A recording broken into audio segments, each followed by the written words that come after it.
নমস্কার। আশা করি আপনারা সবাই ভালো আছেন। সবাইকে অনেক অনেক আন্তরিক ভালোবাসা জানিয়ে শুরু করব আজকের গল্প। আপনারা শুনছিলেন ধারাবাহিকভাবে বিভূতিভূষণ বন্দ্যোপাধ্যায়ের লেখা সেই অনবদ্য উপন্যাস অপরাজিত। গল্প পাঠে আপনাদের সঙ্গে আমি পবিত্র। তো চলুন শোনা যাক আজকের গল্প অপরাজিত, বিংশ পরিচ্ছেদের শেষ অংশ। কিছুদিন কলিকাতায় থাকিবার পর অপূর্ব বাসা বদলাইয়া অন্য এক বোর্ডিংয়ে গিয়া উঠিল। পুরনো দিনের কষ্টগুলো আবার সবই আসিয়া জুটিয়াছে। একা এক ঘরে থাকিবার মতো পয়সা হাতে নাই, অথচ দুই তিনটি কেরানিবাবুর সঙ্গে এক ঘরে থাকা আজকাল তাহার পক্ষে একেবারেই অসম্ভব মনে হয়। লোক তাহারা ভালোই, অপুর চেয়ে বয়স অনেক বেশি, তাহারা সংসারী, ছেলে মেয়ের বাপ, ব্যবহারও তাহাদের ভালো। কিন্তু হইলে কি হয়, তাহাদের মনের ধারা যে পথ অবলম্বনে গড়িয়া উঠিয়াছে, অপু তাহার সহিত আদৌ পরিচিত নয়। আসলে সে নির্জনতা প্রিয়, একা চুপ করিয়া বসিয়া থাকিতে চায়, কিন্তু সেইটাই এইখানে হইবার জো নাই। হয়তো সে বৈকালের দিকে বারান্দাতে সবে আসিয়া বসিয়াছে, এমন সময় কেশববাবু হুঁকা হাতে পিছন হইতে বলিয়া উঠিলেন, এই যে অপূর্ববাবু, তা একাটি বসে আছেন, কি ব্যাপার? চৌধুরী ব্রাদার্স বুঝি এখনো অফিস থেকে ফেরেননি? আজ শোনেননি বুঝি ওই মোহন বাগানের কাণ্ডটা? আরে রাম, শুনুন তবে। কলিকাতা তাহার পুরাতন রূপে আবার ফিরিয়া আসিয়াছে। সেই ধুলা, সেই ধোঁয়া, গোলমাল, একঘেয়েমি, সংকীর্ণতা, সব দিনগুলো একই রকমের হওয়া, সেই সব। সে চলিয়া আসিত না, কিংবা হয়তো আবার এতদিনে চলিয়া যাইত। এখন মুশকিল হইল এই যে মিস্টার রায়চৌধুরীও ওখানকার কাজ শেষ করিয়া কলিকাতায় ফিরিয়া একটি জয়েন্ট স্টক কোম্পানি গড়িবার চেষ্টায় আছেন। অপুকে তাহার আপিসে কাজ দিতে রাজি আছেন। কিন্তু অপু বসিয়া বসিয়া ভাবিতেছিল, গত 6 বছরের জীবনের পরে আবার কিসে আপিসের ডেস্কে বসিয়া কেরানিগিরি করিতে পারিবে। এদিকে পয়সা যে ফুরাইয়া আসিল, না করিলেই বা চলে কিসে। যদিও সেখানে থাকিতে এই 6 বৎসরে যাহা হইয়াছিল, অপু বোঝে এখানে তা 24 বৎসরেও হইত না। আর্টের নতুন স্বপ্ন সেখানে সে দেখিয়াছে। ওখানকার সূর্যাস্তের শেষ আলোয়, জনহীন প্রান্তরে, নিস্তব্ধ আরণ্যভূমির মায়ায়, অন্ধকার ভরা নিশীথ রাত্রির আকাশের নিচে, শালমঞ্জরির ঘন সুবাস ভরা দুপুরের রোদে সে জীবনের গভীর রহস্যময় সৌন্দর্যকে জানিয়েছে। কিন্তু এই কলিকাতার মেশে তাহা তো মনে আসে না। সে ছবিকে চিন্তায় ও কল্পনায় গড়িয়া তুলিতে গভীরভাবে নির্জন চিন্তার দরকার হয়, আর সেইটাই তাহার হয় না এখানকার মেষ জীবনে। সেখানে তাহার নির্জন প্রাণের গভীর গোপন আকাশে সত্যের যে নক্ষত্রগুলি স্বতঃস্ফূর্ত জ্যোতিষ্মান হইয়া দেখা দিয়াছিল, এখানকার তরল জীবনানন্দের পূর্ণ জ্যোৎস্নায় হয়তো তাহারা চিরদিনই অপ্রকাশ রহিয়া যাইত। তাহার মনে আছে, সে ভাবিয়াছিল ওই সৌন্দর্যকে, জীবনের ওই অপূর্ব রূপকে সে যতদিন কালিকলমে বন্দী করিয়া 10 জনের চোখের সামনে না ফুটাইতে পারিবে, ততদিনে সে ক্ষান্তই হইবে না। আর একদিন সেখানে সে কি অদ্ভুত শিক্ষাই না পাইয়াছিল। ঘোড়া করিয়া বেড়াইতেছিল। এক জায়গায় বনের ধারে ঝোপের মধ্যে অনেক লতা গাছে গা লুকাইয়া একটা তেলাকুচা গাছ। তেলাকুচা বাংলার ফুল, অপরিচিত মহলে একমাত্র পরিচিত বন্ধু। সেখানে দাঁড়াইয়া গাছটাকে দেখিতে তাহার বড় ভালো লাগিয়াছিল। তেলাকুচা লতার পাতাগুলো সব শুকাইয়া গিয়াছে, কেবল অগ্রভাবে ঝুলিতেছিল এক আধটা পাকা ফল। তারপর দিনের পর দিন সে ওই লতাটার মৃত্যু যন্ত্রণা লক্ষ্য করিয়াছে। ফলটা যতই পাকিয়া উঠিতেছে, বোঁটার গোড়ায় যে সবুজ অংশ ছিল, সেটুকু যতই রাঙা সিঁদুরের মতো রং হইয়া উঠিতেছে, যেন লতাটা ততই দিন দিন হলদে শীর্ণ হইয়া শুকাইয়া আসিতেছে।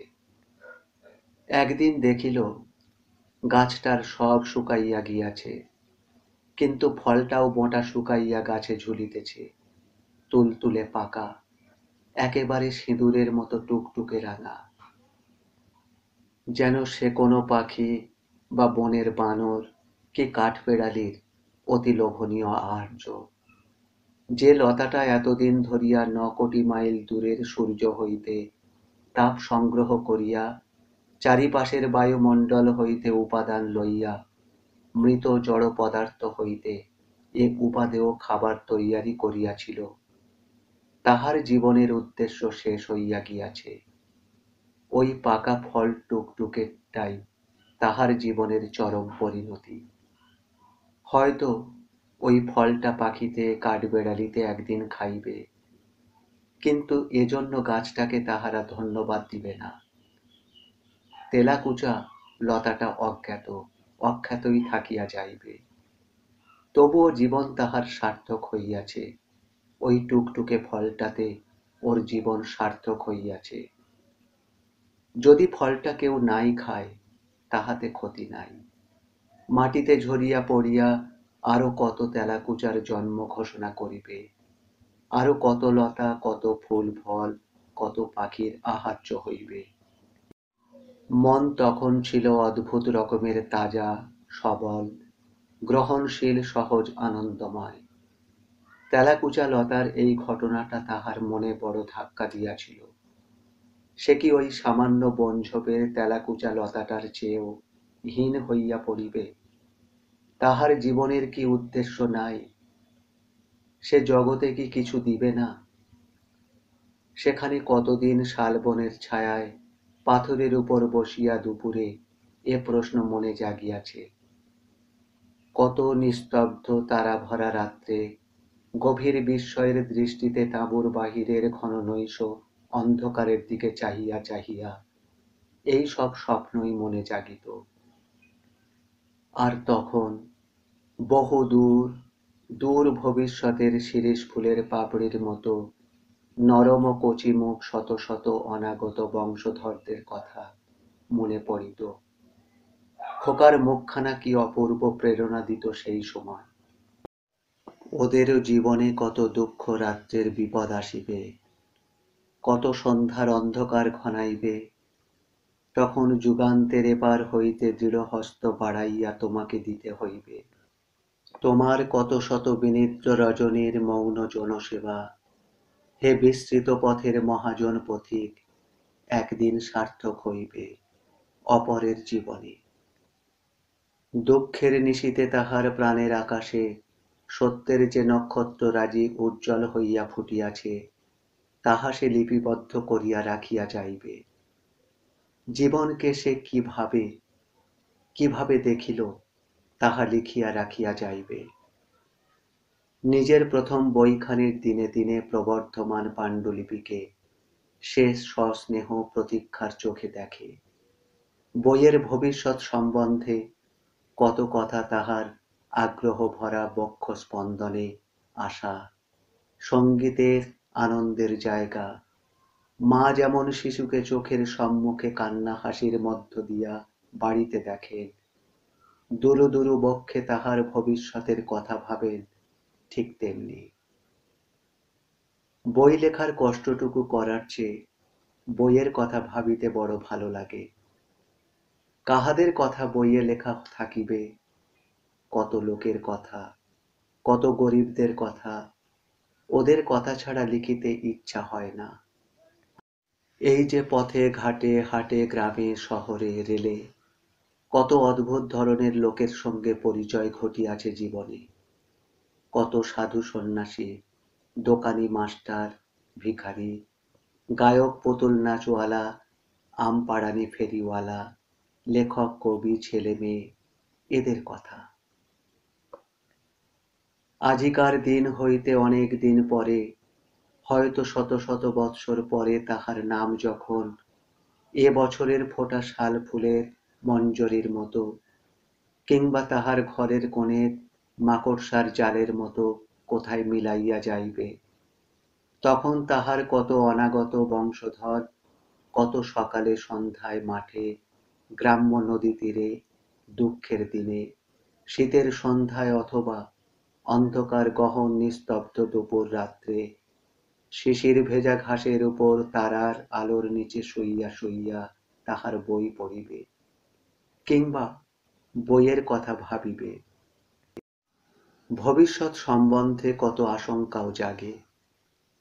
যদি কেউ না পড়ে, আবার ভাবে পৃথিবীর কোন অতীতে আদিম যুগের শিল্পী দল দুর্গম গিরিগুহার অন্ধকারে বৃষ, বাইসন, ম্যামথ আঁকিয়া গিয়াছিল। প্রাচীন দিনের বিস্তৃত প্রতিভা এতকাল পরে তাহার দাবি আদায় করিতেছে, নতুবা ক্যান্টাব্রিয়া, দার্টমুং ও পিরেনিজের পর্বত গুহাগুলায় দেশ বিদেশের মনীষী ও ভ্রমণকারীদের এত ভিড় কিসের? তেলাকুচা লতাটা তো শুকাইয়া গিয়াছে, কিন্তু সে জীবন দিয়া ফলটাকে মানুষ করিয়া গিয়াছে, আত্মদানের ফল বৃথা যাইবে না, তাই তো কত গাছ গজাইবে ওর বীজে। নিজের প্রথম বইখানি মনে কত চিন্তাই আসে, অনভিজ্ঞ মন সপ্তাতেই অবাক হইয়া যায়, সপ্তাতেই গাঢ় পুলক অনুভব করে। এই তাহার বই লেখার ইতিহাস। অপূর্ব প্রথম ধাক্কা খাইল।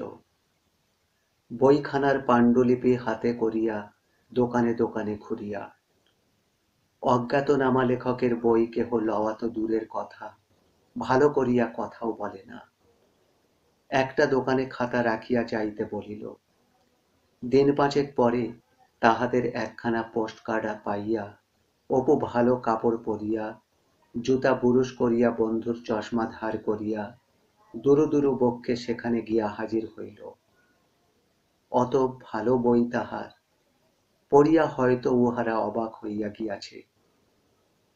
দোকানের মালিক প্রথমে তাহাকে চিনিতে পারিল না, পরে চিনিয়া বলিল, ও আপনি? ওহে সতীশ, এর সেই খাতাখানা এঁকে দাও তো। ওই দেখো না, বড় আলমারির দেরাজে আছে। অপুর কপাল ঘামিয়া উঠিল। ভাবিল, খাতা ফেরত দিতে চায় কেন? সে বিবর্ণ মুখে জিজ্ঞাসা করিল, আমার বইখানা কি? আগে না মশাই, নতুন লেখকের বই আমরা খরচ করে ছাপাবো না। তবে যদি আপনি শ-৫ টাকা খরচ করেন তো সে অন্য কথা, বুঝলেন না? অপু অত টাকা কখনো এক জায়গায় দেখে নাই। পরদিন সকালে বিমলেন্দু অপুর বাসায় আসিয়া হাজির। বৈকালে ৫টার সময় ভিক্টোরিয়া মেমোরিয়ালের সামনের মাঠে লীলা আসিবে। বিশেষ করিয়া বলিয়া দিয়াছে তাহাকে লইয়া যাইতে। বৈকালে বিমলেন্দু আবার আসিল। দুজনে মাঠে গিয়া ঘণ্টাখানেক অপেক্ষা করিবার পর বিমলেন্দু একটা হলদে রঙের মোটর দেখাইয়া বলিল, ওই যে দিদি আসছে, আসুন। গাছতলায় গাড়ি পার্ক করবে। এখানে ট্রাফিক পুলিশে আজকাল বড় কড়াকড়ি করে, আসুন। অপুর বুক ঢিপ ঢিপ করিতেছিল। সে কি বলিবে, কি বলিবে লীলাকে? বিমলেন্দু আগে আগে, আর পিছনে অপু। লীলা গাড়ি হইতে নামে নাই। বিমলেন্দু গাড়ির জানালার কাছে গিয়া বলিল, দিদি, এই অপূর্ব বাবু এসেছেন, এই যে। পরক্ষণেই অপু গাড়ির পাশে দাঁড়াইয়া হাসি মুখে বলিল, এই যে, কেমন আছো লীলা? সত্যই অপূর্ব সুন্দরী।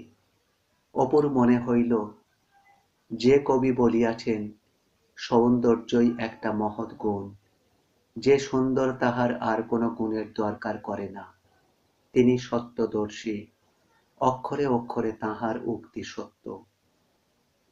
তবুও আগের লীলা আর নাই, একটু মোটা হইয়া পড়িয়াছে, মুখের সে তরুণ লাবণ্য আর কই। মুখের পরিণত সৌন্দর্য ঠিক তাহার মা মেজ বউরানীর এ বয়সে যাহা ছিল তাই। সেই ছেলেবেলায় বর্ধমানের বাটিতে দেখা মেজ বউরানীর মুখের মতো। উদ্দাম লালসা মাখা সৌন্দর্য নয়, শান্ত, বরং যেন কিছু বিষণ্ণ। বাড়ির বাহির হইয়া গিয়াছে যে মেয়ে, তাহার ছবির সঙ্গে অপু কিছুতেই এই বিষণ্ণ নয়না দেবী মূর্তিকে খাপ খাওয়াইতে পারিল না। লীলা ব্যস্ত হইয়া হাসি মুখে বলিল, এসো অপূর্ব, এসো। তুমি তো আমাদের ভুলেই গিয়েছ একেবারে। উঠে এসো, বসো। চলো, তোমাকে একটু বেরিয়ে নিয়ে আসি। শোবাসী, লেক। লীলা মধ্যে বসিল, ওপাশে বিমলেন্দু, এপাশে অপু। অপুর মনে পড়িল, বাল্যকাল ছাড়া লীলার এত কাছে সে আর কখনো বসে নাই। সে বারবার লীলার মুখের দিকে চাহিয়া দেখিতেছিল। এতকাল পরে লীলাকে আবার এত কাছে পাইয়াছে, যেন বারবার দেখিয়াও তৃপ্তি হইতেছিল না। আর লীলা, লীলা অনর্গল বকিতেছিল, নানা রকম মোটর গাড়ির তুলনামূলক সমালোচনা করিতেছিল। মাঝে মাঝে অপুর সম্বন্ধে এটা ওটা প্রশ্ন করিতেছিল। লেক দেখিয়া অপু কিন্তু নিরাশ হইল। সে মনে মনে ভাবিল, এই লেক, এরই আবার এত নাম। এ কলকাতার বাবুদের ভালো লাগতে পারে, ভারী তো। লীলা আবার এরই এত সুখ্যাতি করছিল। আহা, বেচারা লীলা, কলকাতা ছেড়ে বিশেষ কোথাও তো যায়নি। তাই লীলা পাছে অপ্রতিভ হয়, সেই ভয়ে সে নিজের মতটা আর ব্যক্ত করিল না। একটা নারকেল গাছের তলায় বেঞ্চি পাতা, সেখানে দুজনে বসিল। বিমলেন্দু মোটর লইয়া লেক ঘুরিতে গেল। লীলা হাসি মুখে বলিল, তারপর তুমি নাকি দিগ্বিজয়ে বেরিয়েছিলে? হ্যাঁ, তোমার শ্বশুর বাড়ির দেশে গিয়েছিল, জবলপুরের কাছে। কথাটা বলিয়া ফেলিয়াই অপু ভাবিল, কথাটা বলা বোধহয় ভালো হয় নাই। হয়তো লীলার মনে কষ্ট হইবে, ছি। তাই কথাটাকে ঘুরাইয়া ফেলিয়া বলিল, আচ্ছা, ওই দ্বীপ মতো ব্যাপারগুলো, ওতে যাবার পথ নেই না? কেন? সাঁতার দিয়ে যাওয়া যায়। তুমি তো ভালো সাঁতার জানো না? ওসব কথা থাক। এখন কোথায় ছিলে, কি করছিলে তাই বলো। জানো, তোমাকে দেখে না আজ এত খুশি হয়েছি। আমার আলিপুরের বাসায় এসো, চা খাবে। একটু তামাটে রং হয়েছে। কেন? রোদে ঘুরে ঘুরে বুঝি? আচ্ছা, আমার কথা তোমার মনে ছিল? অপু একটু হাসিল। কোনো নাটুকে ধরনের কথা সে মুখে বলিতে পারে না। আর এই সময়েই যত মুখচোরা রোগ আসিয়া জোটে।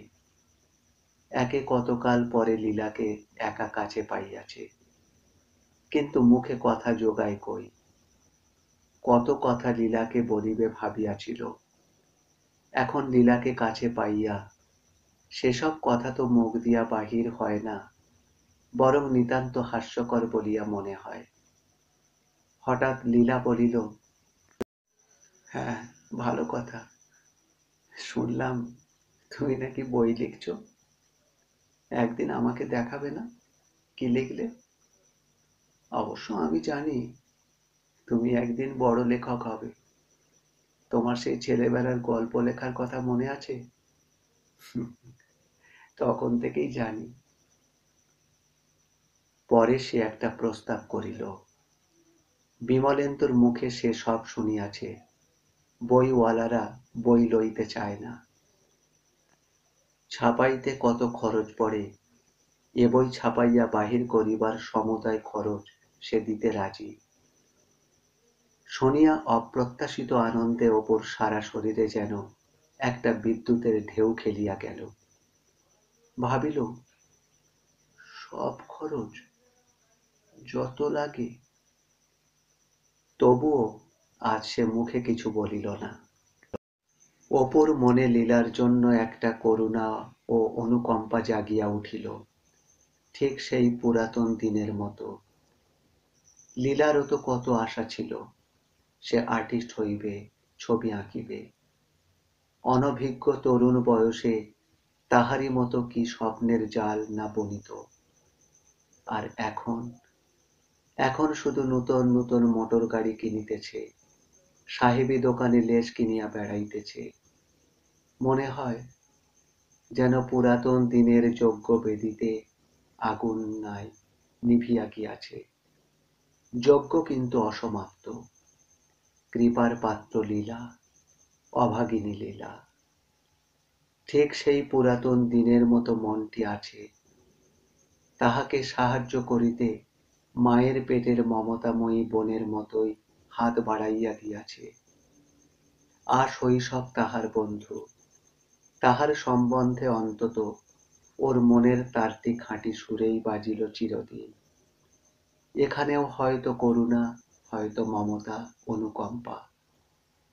ওদেরই বাড়িতে না তাহার মা ছিল রাঁধুনি, কে জানে, হয়তো কোনো শুভ মুহূর্তে তাহার হীনতা, দৈন্য, অসহায় বাল্য জীবন বড়লোকের মেয়ে লীলার কোমল বাল্য মনে ঘা দিয়াছিল। হয়তো সহানুভূতি, করুণা, মমতা জাগাইয়াছিল। সকল সত্যকার ভালোবাসার মশলা তো এরাই।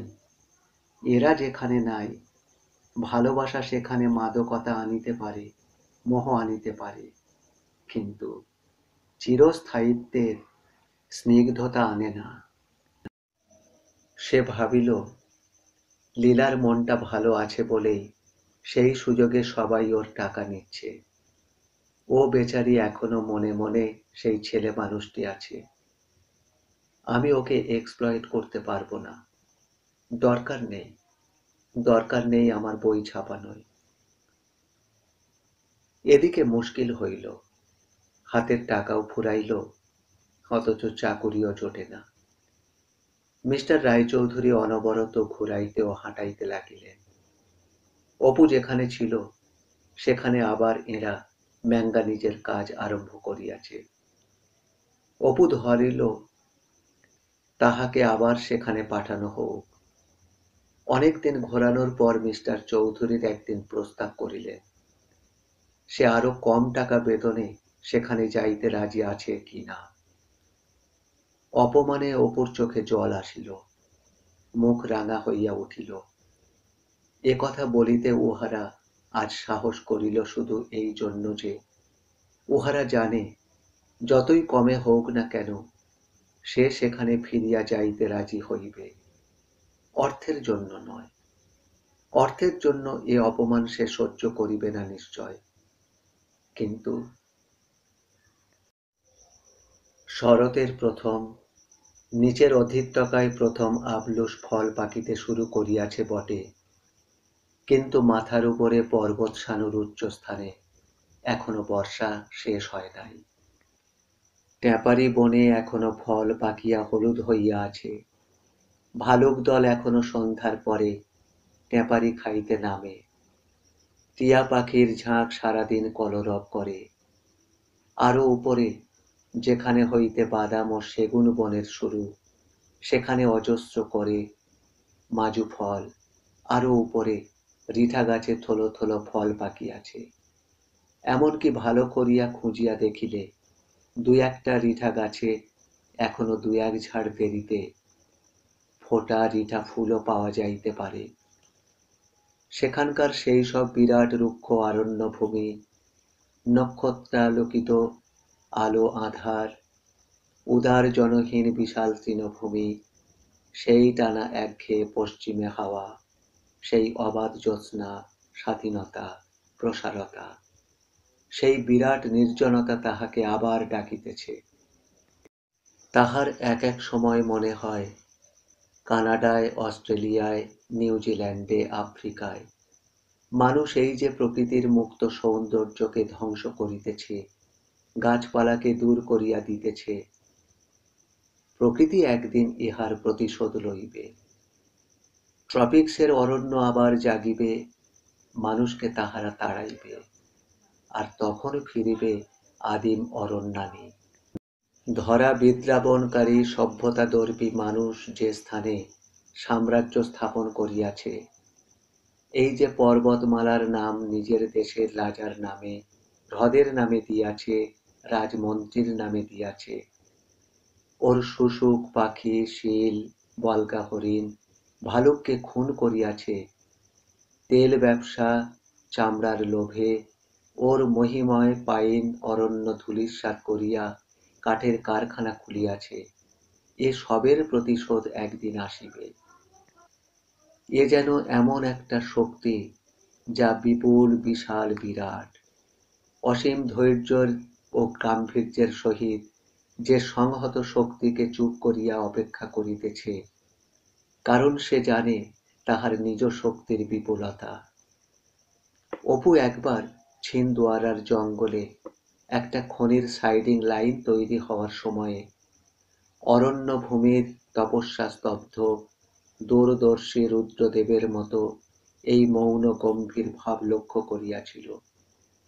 ওই শক্তিটা ধীরভাবে শুধু সুযোগের প্রতীক্ষা করিতেছে মাত্র।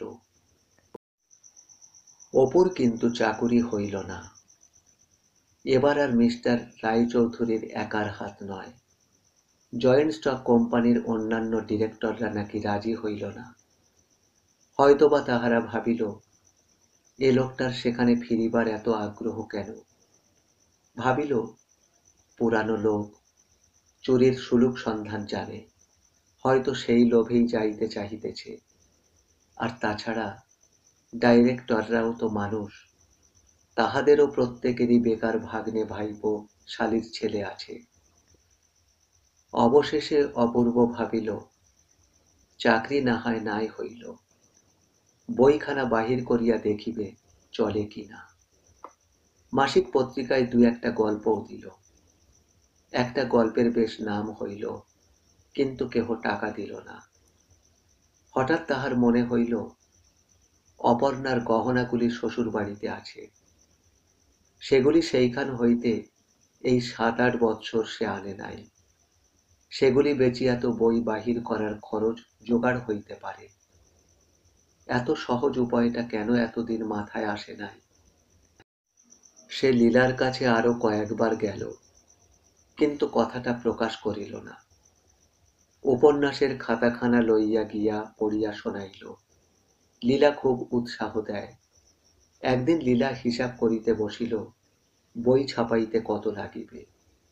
অপু ভাবিল, অন্য কেউ যদি দিত হয়তো নিতুম, কিন্তু লীলা বেচারির টাকা আমি নেব না।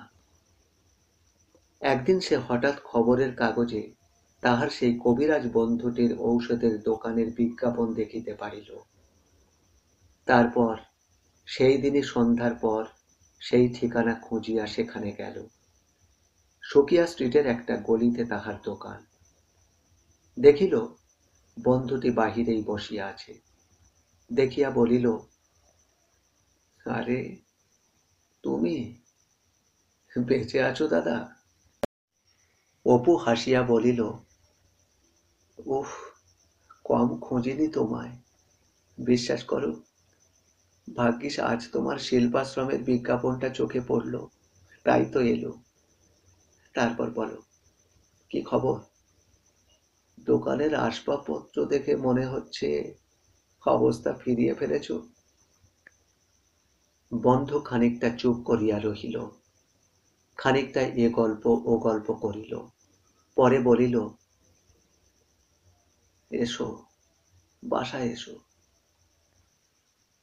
অপু গিয়া দেখিল ছোট সাদা রঙের দোতলা বাড়ি, নিচের উঠানে একটা টিনের শেডের তলায় ৮-১০টি লোক কি সব জিনিস প্যাক করিতেছে, লেবেল আঁটিতেছে। আবার অন্যদিকে একটা কল ও চৌবাচ্চা, আর একটা টিনের শেডের গুদাম। উপরে উঠিয়াই একটা মাঝারি হলঘর, দুপাশে দুটা ছোট ছোট ঘর বেশ সাজানো। একটা সেট টমাসের বড় ক্লক দালানে টকটক করিতেছে। বন্ধু ডাকিয়া বলিল, ওরে অবিন্দু, এই শোন তো, তোর মাকে বল এখনই ২ পেয়ালা চা দিতে, যা। অপু উৎসুকভাবে বলিল, তার আগে একবার বউ ঠাকুরনের সঙ্গে দেখাটা করি। বিন্দুকে বলো না তাকে এদিকে একবার আসতে। নাকি এখন অবস্থা ফিরেছে বলে তিনি আর আমার সঙ্গে দেখা করবেন না? বলো না। কবিরাজ বন্ধুটি ম্লান মুখে চুপ করিয়া রহিল। পরে অনেকটা নিম্ন সুরে যেন আপন মনেই বলল, সে আর তোমার সঙ্গে দেখা করবে না ভাই, তাকে আর কোথায় পাবে? রমলা আর সে দুজনেই ফাঁকি দিয়েছে। শুনিয়া অপু অবাক মুখে তাহার দিকে চাহিয়া রহিল। হ্যাঁ ভাই, এক মাঘে রমলা গেল, পরের শ্রাবণে সে। উফ, সে কি সোজা কষ্ট গিয়েছে ভাই। তখন ওদিকে কাবুলের দেনা, আর এদিকে মহাজনের দেনা, যেন জমে মানুষের টানাটানি চলছে। জানো, তোমার কথা খুব বলতো। এই শ্রাবণে ৫ বছর হয়ে গিয়েছে। তারপরে বিয়ে করব না করব, আজ বছর ৩ হলো বদ্যি বাটিতে। তারপর বন্ধুর কথায় নূতন বউ চা ও খাবার লইয়া অপুর সামনেই আসিল। অপু দেখিল শ্যামবর্ণা স্বাস্থ্যবতী কিশোরী মেয়েটি। চোখ মুখ দেখিয়া মনে হয় খুব চটপটে ও চতুর। খাবার খাইতে গিয়া খাবারের দলা যেন অপুর গলায় আটকাইয়া যায়। বন্ধুটি নিজের কোন কালির বড়ি ও পাতা চায়ের প্যাকেটের খুব বিক্রি ও ব্যবসায়ের দিক হইতে এ ২টি দ্রব্যের সাফল্যের গল্প করিতেছিল। উঠিবার সময় বাহিরে আসিয়া অপু জিজ্ঞাসা করিল, তোমার নতুন বউটি দেখতে তো বেশ, এদিকেও বেশ গুণবতী, না? মন্দ না, কিন্তু বড় মুখরা ভাই। আগের তাকে তো জানতে, সে ছিল ভালো মানুষ। এর পান থেকে চুন খসলেই, কিন্তু কি করি ভাই, আমার ইচ্ছে ছিল না যে আবার। ফুটপাতে একা পড়িয়াই অপুর মনে হইল পটুয়া টোলার সেই খোলার বাড়ির দরজায় প্রদীপ হাতে হাস্যমুখী নিরাভরণা দরিদ্র গৃহলক্ষ্মীকে। আজ ৬ বছর কাটিয়া গেলেও মনে হয় যেন কালকার কথা। একবিংশ পরিচ্ছেদ। মাফ করবেন, গল্প পাঠ ভালো লাগলে এখনই সাবস্ক্রাইব করুন এবং আপনার প্রিয়জনকে শেয়ার করুন। কাজল বড় হইয়া উঠিয়াছে। আজকাল গ্রামের সতীনাথ পণ্ডিত সকালে একবেলা করিয়া পড়াইয়া যান, কিন্তু একটু ঘুম কাতুরে বলিয়া সন্ধ্যার পর দাদামশায়ের অনেক বকুনি সত্ত্বেও সে আর পড়িতে পারে না। চোখের পাতা যেন জড়াইয়া আসে, অনেক সময় যেখানে সেখানে ঘুমাইয়া পড়ে। রাত্রে কেহ যদি ডাকিয়া খাওয়ায় তবেই খাওয়া হয়, তাছাড়া বেশি রাত্রে খাইতে হইলে দাদামশায়ের সঙ্গে বসিয়া খাইতে হয়, সেও এক বিপদ। দাদামশায়ের সহিত পারতপক্ষে কাজল খাইতে বসিতে চাহে না। বড় ভাত ফেলে, ছড়ায়, গুছাইয়া খাইতে জানে না বলিয়া দাদামশাই তাকে খাইতে বসিয়া সহবত শিক্ষা দেন। কাজল আলু ভাতে দিয়া শুকনা ভাত খাইতেছে দেখিয়া দাদামশাই হাঁকিয়া বলিলেন, আরে কি হলো, ডাল দিয়ে মাখো, শুধু ভাত খাচ্ছ কেন? মাখো মাখো, মেখে খাও। কাজল তাড়াতাড়ি কম্পিত ও আনাড়ি হাতে ডাল মাখিতে গিয়া থালার কানায় ছড়াইয়া কিছু ভাত ডাল মাটিতে পড়িয়া গেল। দাদামশাই ধমক দিয়া উঠিয়া বলিলেন, আরে পড়ে গেল, পড়ে গেল। আহ, ছোড়াটা ভাতটা পর্যন্ত যদি গুছিয়ে খেতে জানে। তোল তোল, খুঁটে খুঁটে তোল। কাজল ভয়ে ভয়ে মাটি মাখা ভাতগুলি থালার পাশ হইতে আবার থালায় তুলিয়া লইল। আরে কি হলো? ও বেগুন পটল ফেলেছিস কেন?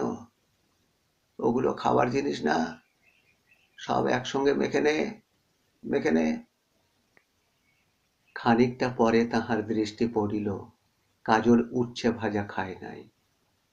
তখন অম্বল দিয়া খাওয়া হইয়া গিয়াছে। তিনি বলিলেন, উচ্ছে ভাজা খাসনি? কে রে?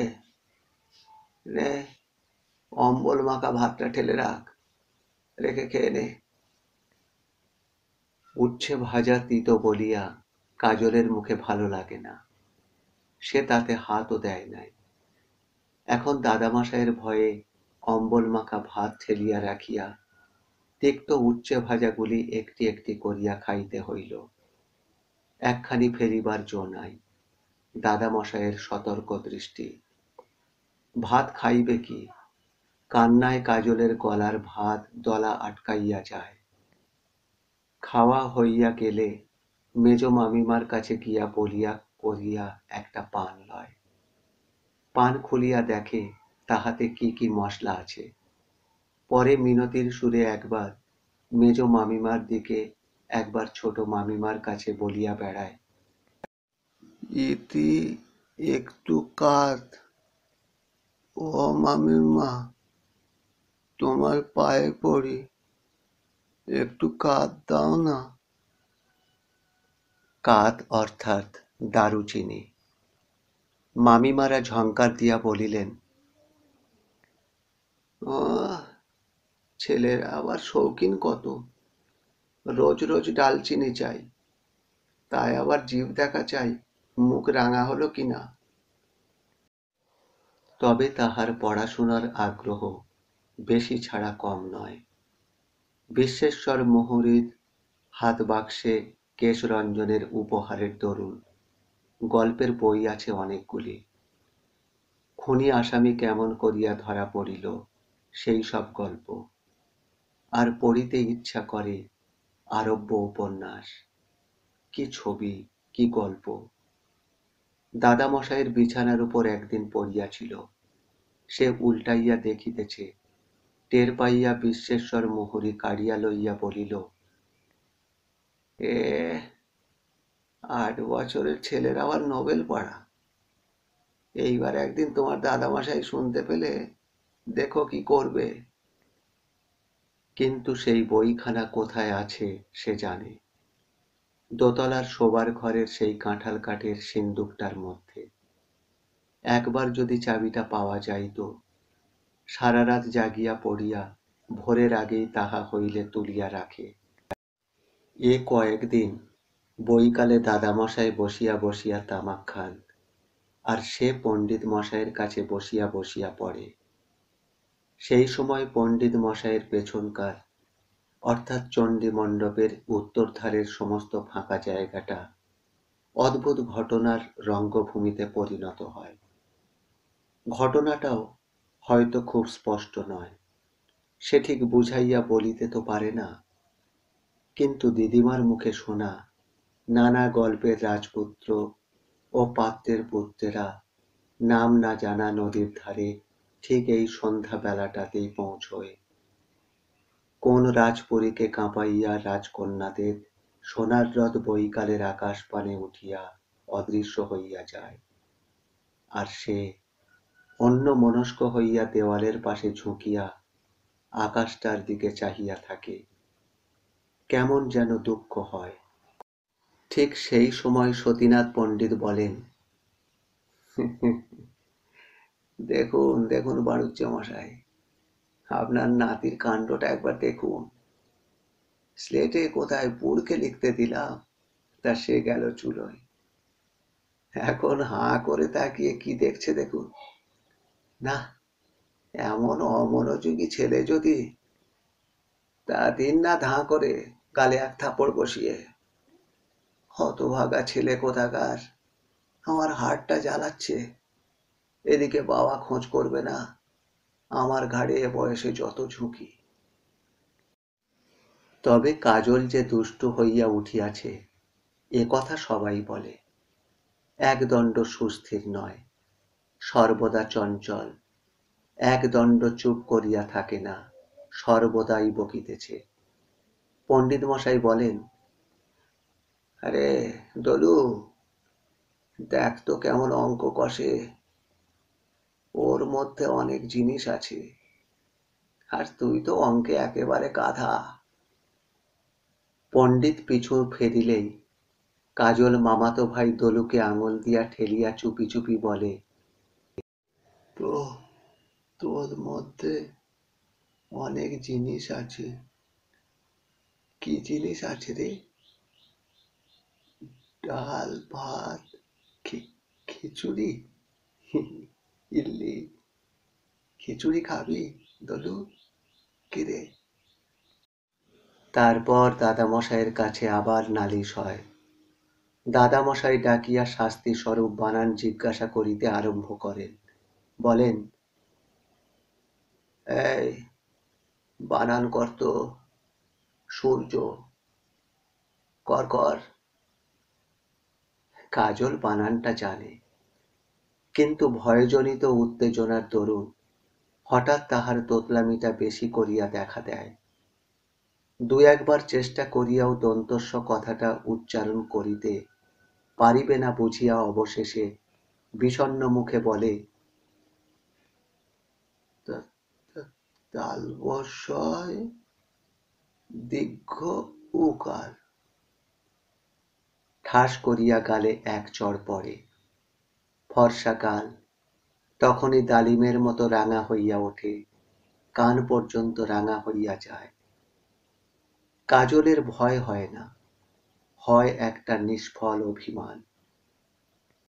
বারে, বানানটা তো সে জানে, কিন্তু মুখে যে আটকাইয়া যায়, তাহাতে তার দোষ কিসের?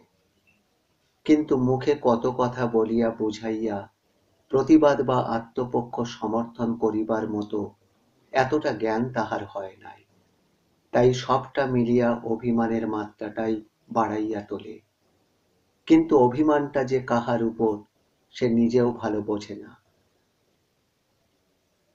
এই সময়ে কাজলের জীবনে একটা অদ্ভুত ঘটনা ঘটিল। সীতানাথ পণ্ডিত মহাশয় একটু আধটু জ্যোতিষের চর্চা করিতেন। কাজলের পড়িবার সময় তাহার দাদামশাইয়ের সঙ্গে সীতানাথ পণ্ডিত সে সম্বন্ধে আলোচনা করিতেন। পাঁজি দেখিয়া ঠিকুজি তৈয়ারি, জন্মের লগ্ন ও যোগ গণনা, আয়ুষ্কাল নির্ণয় ইত্যাদি। আজ বছরখানেক ধরিয়া কাজল প্রায়ই এই সব শুনিয়া আসিতেছে, যদিও সেখানে সে কোনো কথা বলে না। কার্তিক মাসের শেষ, শীত তখনও ভালো পড়ে নাই। বাড়ির চারিপাশে অনেক খেজুর বাগান, শিউলিরা কার্তিকের শেষে গাছ কাটিয়াছে। শীতের ঠান্ডা সান্ধ্য বাতাসে টাটকা খেজুর রসের গন্ধ মাখানো থাকে। কাজলদের পাড়ার ব্রহ্ম ঠাকুরুন এই সময় কি রোগে পড়িলেন। ব্রহ্ম ঠাকুরুনের বয়স কত তার নির্ণয় করা কঠিন। মুড়ি ভাজিয়া বিক্রয় করিতেন, পতিপুত্র কেহই ছিল না। কাজল অনেকবার মুড়ি কিনিতে গিয়াছে তাহার বাড়ি। অত্যন্ত খিটখিটে মেজাজের লোক। বিশেষ করিয়া ছেলেপিলেদের দুচক্ষু পাড়িয়া দেখিতে পারিতেন না। দূর দূর করিতেন। উঠানে পা দিলে পাছে গাছটা ভাঙে, উঠানটা খুঁড়িয়া ফেলে, এই ছিল তাহার ভয়। কাজলকে বাড়ির কাছাকাছি দেখিলে বলিতেন, আহ, একটা মগ যেন, মগ একটা। বাড়ি যা বাবু, কঞ্চি টঞ্চির খোঁচা মেরে বসবি কোথায়? যা বাবু এখান থেকে, জালের চারাগুলো মারাস নে। সেদিন দুপুরের পর তাহার মামাতো বোন অরু বলিল, জানিস কাজল, বেম্ব ঠাকুমা না মর হয়েছে, সবাই দেখতে যাচ্ছে, তুই যাবি? ছোট্ট একতলা বাড়ির ঘর, পাড়ার অনেকে দেখিতে আসিয়াছে। মেঝেতে বিছানা পাতা। কাজল ও অরু দোরের কাছে দাঁড়াইয়া উঁকি মারিয়া দেখিল। ব্রহ্ম ঠাকুরুনকে আর চেনা যায় না। মুখের চেহারা যেমন শীর্ণ তেমনি ভয়ঙ্কর, চক্ষু কোটরগত। তাহার ছোট মামা কাছে বসিয়া আছে, আর হারু কবিরাজ দাওয়ায় বসিয়া লোকজনের সঙ্গে কি কথা বলিতেছে। বৈকালে দু তিনবার শোনা গেল, ব্রহ্ম ঠাকুরুনের রাত্রি কাটে কিনা সন্দেহ। কাজল কিছু বিস্মিত হইল। এমন দোর্দণ্ড প্রতাপ ব্রহ্ম ঠাকুরুন, যাহাকে গামছা পরিয়া উঠানে গোবর জল ছিটাইতে দেখিয়াছে, তখনই ভাবিয়াছে, তাহার দাদামশায়ের মতো লোক পর্যন্ত যাহাকে মানিয়া চলে, আজ তাহার একই দশা হইয়াছে। এত অসহায়, এত দুর্বল তাহাকে কিসে করিয়া ফেলিল। তারপর সন্ধ্যার আগে ব্রহ্ম ঠাকুরুন মারা গেলেন। কাজলের মনে হইল পাড়াময় একটা নিস্তব্ধতা, কেমন যেন একটা অবদ্ধ বিভীষিকার ছায়া যেন সারা পাড়াটাকে অন্ধকারের মতো গ্রাস করিয়া আসিতেছে। সকলেরই মুখে যেন একটা ভয়ের ভাব। শীতের সন্ধ্যা ঘনাইয়াছে। পাড়ার সকলে ব্রহ্ম ঠাকুরুনের সৎকারের ব্যবস্থা করিতে তাহার বাড়ির উঠানে সমবেত হইয়াছে। কাজলের দাদামশাইও গিয়াছেন।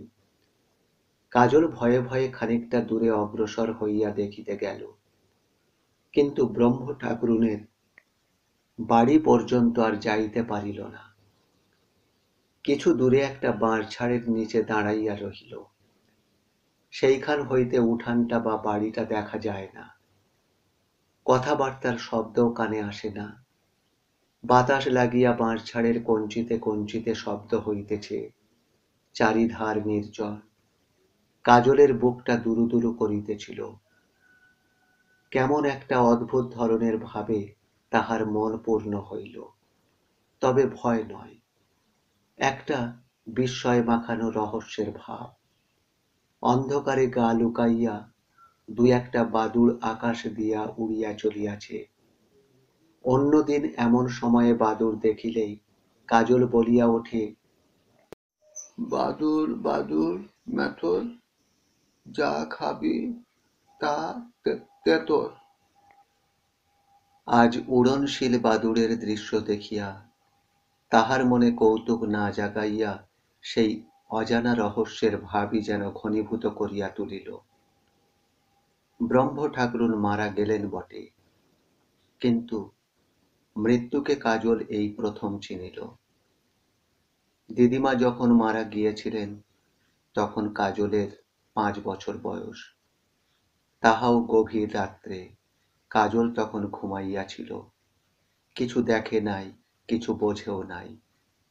এবার মৃত্যুর বিভীষিকা, এই অপূর্ব রহস্য তাহার শিশু মনকে আচ্ছন্ন করিয়া ফেলিল।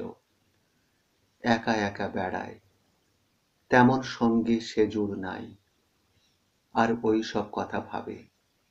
একদিন তাহার মনে হইল, যদি সেও ব্রহ্ম ঠাকুরুনের মতো মরিয়া যায়।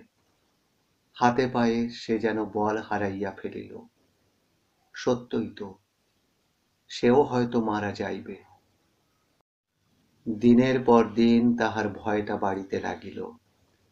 একলা শুইয়া শুইয়া কথাটা ভাবে, নদীর বাঁধা ঘাটের পৈঠায় সন্ধ্যার সময় বসিয়া ওই কথাই মনে ওঠে। এই বড় দলের তীরে দিদিমার মতো, ব্রহ্ম ঠাকুরুনের মতো তাহার দেহ একদিন পুড়াইতে। কথাটা ভাবিতেই ভয়ে সর্বশরীর যেন অবশ হইয়া আসে। কাজল তাহার জন্মের সালটা জানিত। কিছুদিন আগে তাহার দাদামশায় সতীনাথ পণ্ডিতের কাছে কাজলের ঠিকুজি করাইয়াছিলেন। সেও সে সময় সেখানে ছিল, কিন্তু তারিখটা জানে না। তবে মাঘ মাসের শেষের দিকে তা জানে। একদিন সে চুপি চুপি দুপুরে কাচারি ঘরে ঢুকিল। তাকের উপরে রাশিকৃত পুরানো পাঁজি সাজানো থাকে। চুপি চুপি সবগুলি নামাইয়া ১৩৩০ সালের পাঁজিখানা বাছিয়া লইয়া মাঘ মাসের শেষের তারিখগুলো দেখিতে লাগিল।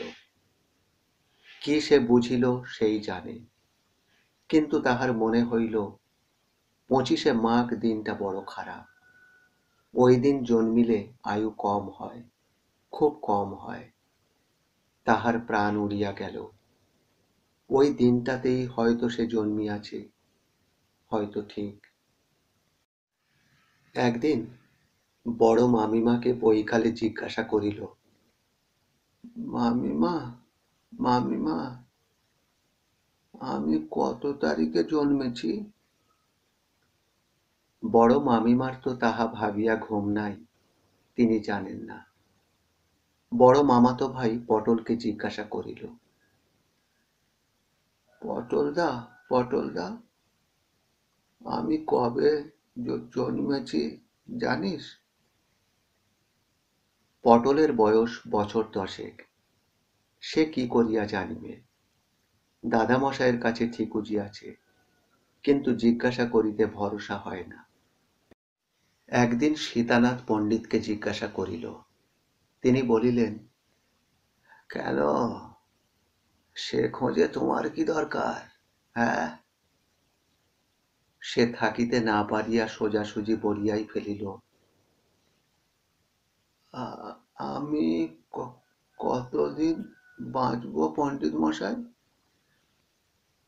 সীতানাথ পণ্ডিত অবাক হইয়া তাহার মুখের দিকে চাহিয়া রহিলেন। এমন কথা কোনো ছেলের মুখে তিনি কখনো শুনেন নাই।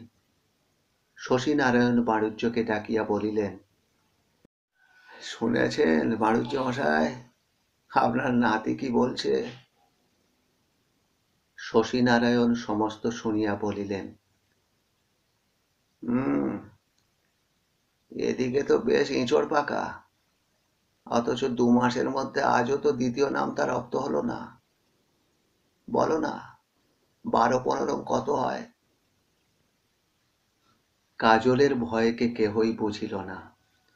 কাজল ধমক খাইল বটে, কিন্তু ভয় কি তাতে যায়? এক এক সময় তাহার মনটা হাঁপাইয়া ওঠে। কাহাকেও বলিতে পারে না, বুঝাইতে পারে না। কিন্তু এখন সে কি করে? এখানে তাহার কথা কেহ শুনিবে না, রাখিবে না, তাহা সে বোঝে। তাহার বাবাকে বলিতে পারিলে হয়তো উপায় হইত। বর্ষাকালের শেষের দিকে সে ২-১ বার জ্বরে পড়িল। জ্বর আসিলে উপরের ঘরে একলাটি একটা কিছু টানিয়া গায়ে দিয়া চুপ করিয়া শুইয়া থাকে। কাহারও পায়ের শব্দে মুখ তুলিয়া বলে, ও মামিমা, আমার জ্বর এসেছে, একটা লেপ বের করে দাও না। ইচ্ছা করে কেহ কাছে বসে, কিন্তু বাড়ির এত লোক, সবাই নিজের নিজের কাজে ব্যস্ত। জ্বরের প্রথম দিকে কিন্তু চমৎকার লাগে, কেমন একটা নেশা, সব কেমন অদ্ভুত লাগে। ওই জানালার গরাদটাতে একটা ডেউ পিঁপড়ে বেড়াইতেছে। চুনকালিতে মিশাইয়া জানালার কবাটে একটা দাড়িওয়ালা মজার মুখ। জানালার বাহিরের নারকেল গাছে নারকেল শুদ্ধ একটা কাঁদি ভাঙিয়া ঝুলিয়া পড়িয়াছে। নিচে তাহার ছোট মামাতো বোন অরু ভাত ভাত করিয়া চিৎকার শুরু করিয়াছে। বাহ, বেশ লাগে, কিন্তু শেষের দিকে বড় কষ্ট, গা জ্বালা করে, হাত পা ব্যথা করে, সারা শরীরটা ঝিমঝিম করে, মাথা যেন ভার বোঝা। এই সময়টায় কেহ যদি কাছে আসিয়া বসে, সে ভাবে। কাছারির উত্তর গায়ে পথের ধারে এক বুড়ির খাবারের দোকান। 12 মাস খুব সকালে উঠিয়া সে তেলে ভাজা বেগুনি ফুলুরি ভাজে। কাজল তাহার বাঁধা খরিদ্দার। অনেকবার বকুনি খাইয়াও সে এলোভ সামলাইতে সমর্থ হয় নাই। সারিবার দিন দুই পরেই কাজল সেইখানে গিয়া হাজির। অনেকক্ষণ বসিয়া বসিয়া সে ফুলুরি ভাজা দেখিল, পুঁই পাতার বেগুনি দেখিল, জবা পাতার তিত পিটুলি। অবশেষে সে অপ্রতিভ মুখে বলিল, আমায় পুঁই পাতার বেগুনি দাও না দিদিমা, দেবে? এই নাও পয়সা। বুড়ি দিতে চায় না, বলে, না খোকা দাদা, তুমি সেদিন জ্বর থেকে উঠেছ, তোমার বাড়ির লোকে শুনলে আমায় বকবে। কিন্তু কাজলের নির্বন্ধাতিশয্যে অবশেষে দিতে হয়। একদিন বিশ্বেশ্বর মোহরীর কাছে ধরা পড়িয়া যায়। বুড়ির দোকান হইতে বাহির হইয়া জবা পাতার তিত পিটুলির ঠোঙা হাতে খাইতে খাইতে পুকুর পাড় পর্যন্ত সবেমাত্র গিয়াছে। বিশ্বেশ্বর আসিয়া ঠোঙাটি কাড়িয়া লইয়া ছুঁড়িয়া ফেলিয়া দিয়া বলিল, আচ্ছা পাজি ছেলে তো, হ্যাঁ? আবার ওই তেলে ভাজা খাবারগুলো রোজ রোজ খাওয়া? কাজল বলিল,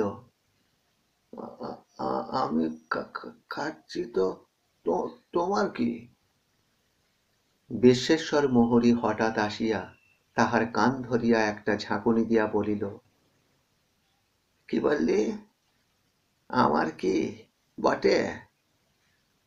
রাগে অপমানে কাজলের মুখ রাঙা হইয়া গেল। ইহাদের হাতে মার খাওয়ার অভিজ্ঞতা তাহার এই প্রথম। সে ছেলে মানুষই সুরে চিৎকার করিয়া বলিয়া উঠিল, মুখ পড়ি হতচ্ছাড়া, তুমি মারলে কেন? বিশ্বেশ্বর তাহার গালে এক চড় বসাইয়া দিয়া বলিল, আমি কেন? এসো, এসো তো কর্তার কাছে একবার, এসো। কাজল পাগলের মতো যা তা বলিয়া গালি দিতে লাগিল। একে চড়ের চোটে তাহার কান মাথা ঝাঁ ঝাঁ করিতেছে, এবং বোধহয় এ অপমানের কোনো প্রতিকার এখানকার কাহারও নিকট হইতে হইবার আশা নাই। মুহূর্ত মধ্যে ঠাউরাইয়া বুঝিয়া চিৎকার করিয়া বলিল, আমার বাবা আসুক না, আমি বলে দেব, দেখো দেখো তখন। এইবার বিশ্বেশ্বর হাসিয়া ফেলিল, বলিল, আচ্ছা যাও, তোমার বাবার ভয়ে আমি একেবারে গর্তের মধ্যে যাব আর কি। হ্যাঁ, আজ 5 বছরের মধ্যে খোঁজ নিলে না, ভারী তো। হয়তো এ কথা বলিতে বিশ্বেশ্বর সাহস করিত না, যদি সে না জানিত তাহার এই জামাইটির প্রতি কর্তার মনোভাব কিরূপ। এদিকে কাজল রাগের মাথায় ও কতকটা পাছে বিশ্বেশ্বর দাদামশাইয়ের কাছে ধরিয়া লইয়া যায়, সেই ভয়ে পুকুরের দক্ষিণ পাড়ের নারকেল বাগানের দিকে ছুটিয়া যাইতে যাইতে বলিল, দেখো না, বাবা আসুক, তুমি দেখো। পরে পিছন দিকে চাহিয়া খুব কড়া কথা শোনানো যাইতেছে ভাবিয়া এমন সুরে বলিল, তোমার পেটে খিচুড়ি আছে, খিচুড়ি খাবে? খিচুড়ি। সেদিন সন্ধ্যাবেলা নদীর বাঁধা ঘাটে বসিয়া বসিয়া সে অনেকক্ষণ দিদিমার কথা ভাবিল। দিদিমা থাকিলে আজ বিশ্বেশ্বর মোহরী গায়ে হাত তুলিতে পারিত। সে জবা পাতার বেগুনি খায় তো তাহার কি, ওই একটা নক্ষত্র খসিয়া পড়িল। দিদিমা বলিত, নক্ষত্র খসিয়া পড়িলে সেই সময় পৃথিবীতে কেউ না কেউ জন্মায়। মরিয়া কি নক্ষত্র হয়? সে যদি মারা যায়, হয়তো অমনি আকাশের গায়ে নক্ষত্র হইয়া ফুটিয়া থাকিবে। এরপর আজ আর নয়। পরবর্তী অংশ অবশ্যই শুনবেন আগামী অডিওতে। ভালো লাগলে সাবস্ক্রাইব করে রাখুন, আর কেমন লাগলো অবশ্যই লিখে জানান। ভালো থাকবেন, সবাইকে ভালো রাখবেন। নমস্কার।